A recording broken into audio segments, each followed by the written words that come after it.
A debate which also included the question of whether Canada is doing enough to fight terrorism here at home.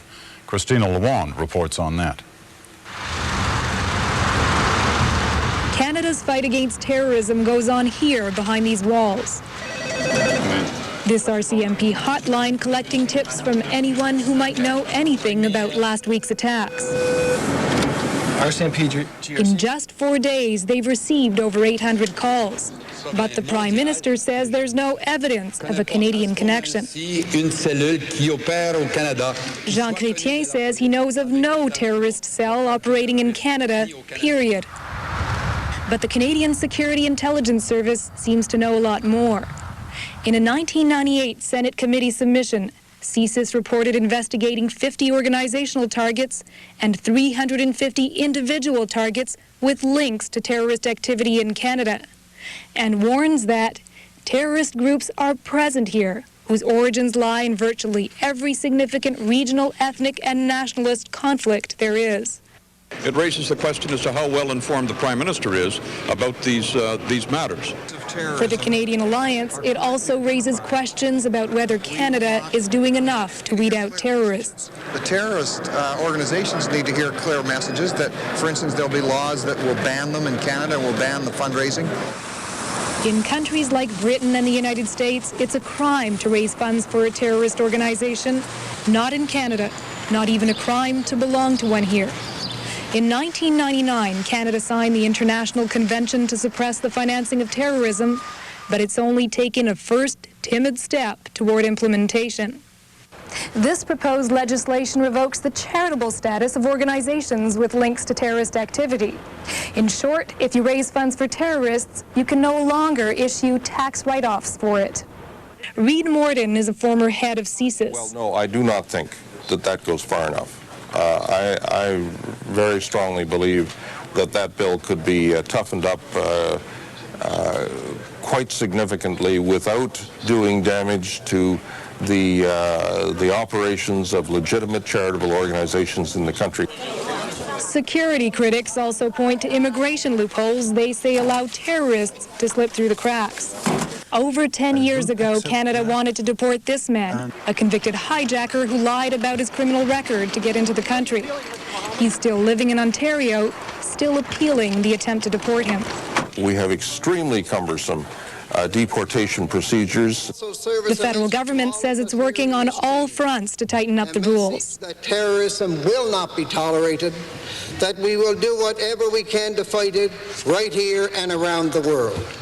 Besides, there's only so far legislation can go.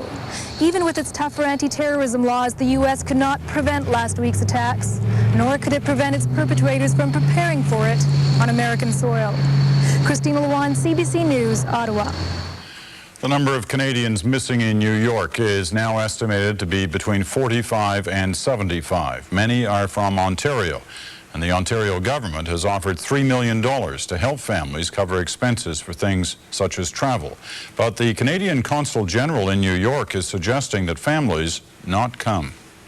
Some families have come, a handful, and we're talking to a large number of people, relatives on the phone that are still in Canada.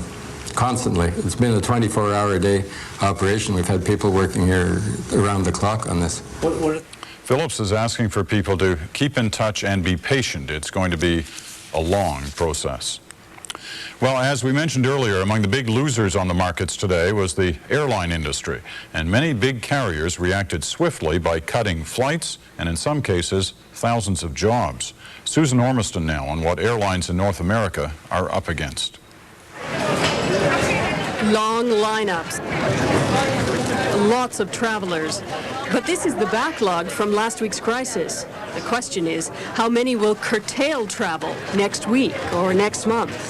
For a one-day trip, it's going to cost you 1 day of wait, so I think that's a problem. Well, demand for air travel is going to go down very dramatically.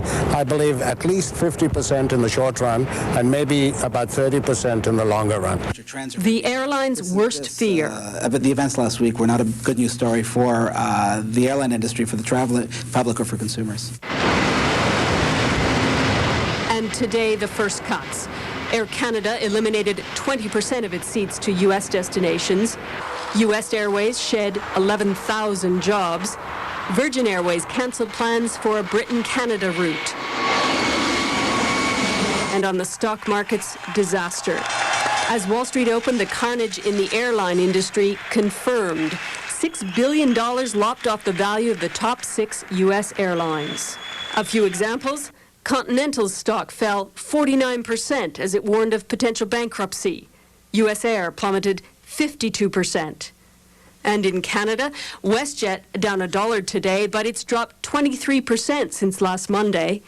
And Air Canada up slightly, but over the same period, down 33%. What's happening? People are canceling travel, both leisure and business. Airlines won't say how much. Pile on increased costs to the carriers from tighter security and a general fear and anxiety about war and/or a recession. Margins were already skinny prior to Tuesday, and going forward, you just need volume. We'll likely see fewer airlines in future. So there will be bankrupt airlines as a result of this? I think you have to expect that. It couldn't be worse timing for Air Canada. After a series of money-losing quarters, it was on target to break even this quarter. Scuttle that. Now it's asking the federal government to wade in with a financial injection. The response? No, we are working with the airlines to ascertain their financial position and where they see the industry going, and if we can help them, we will.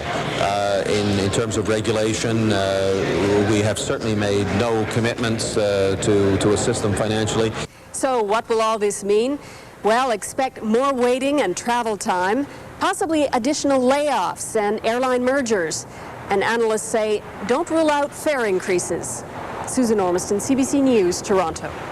So while airlines struggle with their balance sheets, their passengers are also struggling with the new reality at Canada's airports. As you've seen, the lineups are long and they move slowly, thanks in big part to the renewed focus on security.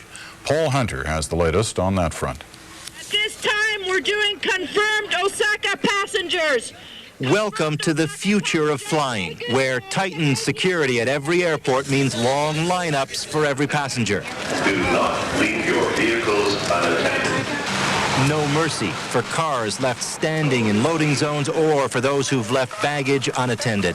Ma'am, I need to ask you some security questions. The point is to clamp down on everything. Airport workers have been given a list of questions to ask every passenger. Do you have it inside your bag? And anything deemed potentially dangerous is not allowed in carry-on luggage. Even razor blades. Even these. That's what's causing the lineups. Now, add to that a new rule for pilots. From now on, says the federal government, cockpit doors are to be locked for the full length of the flight. You want to make sure that for all your best efforts, if someone who is a terrorist or someone who shouldn't be on a plane actually gets on there, you want to put another level of defense. Perhaps because it's not just passengers who could be the problem. Security guards themselves have long been under constant scrutiny in this country. In fact, Transport Canada regularly tests security guards using actors who try to smuggle fake weapons through airport check-in gates. And documents obtained by CBC Radio show security guards fail regularly. Of nearly 400 attempts in a 12-month period ending this spring, nearly 20% got through with fake guns, fake hand grenades, and fake dynamite sticks. The security guards who failed the test were sent for retraining. You talked about 81% success rate in screening. 81% by most people's standards, yardstick, is pretty good in life. It's not good enough for us, and that's why we have these rigorous tests. And although the newly tightened security is aimed at passengers, there are hundreds of other people every day with access to planes. Baggage handlers, cleaners, caterers. So, on the weekend, planes were regularly examined for security breaches anytime ground workers went in or out of them, slowing down the process even further. Still, for passengers, the delays are largely met with patience because, according to the minister responsible, all the security seems to be working. I would be surprised if you found, in fact, I'd like to know if you find any metallic object on an airplane right now. But tell that to this passenger in Nova Scotia. After going through an amazing amount of security and checking for nail files and nail clippers, they get on the plane and they actually hand out knives. Security in the sky, perhaps a work in progress. Paul Hunter, CBC News, Ottawa.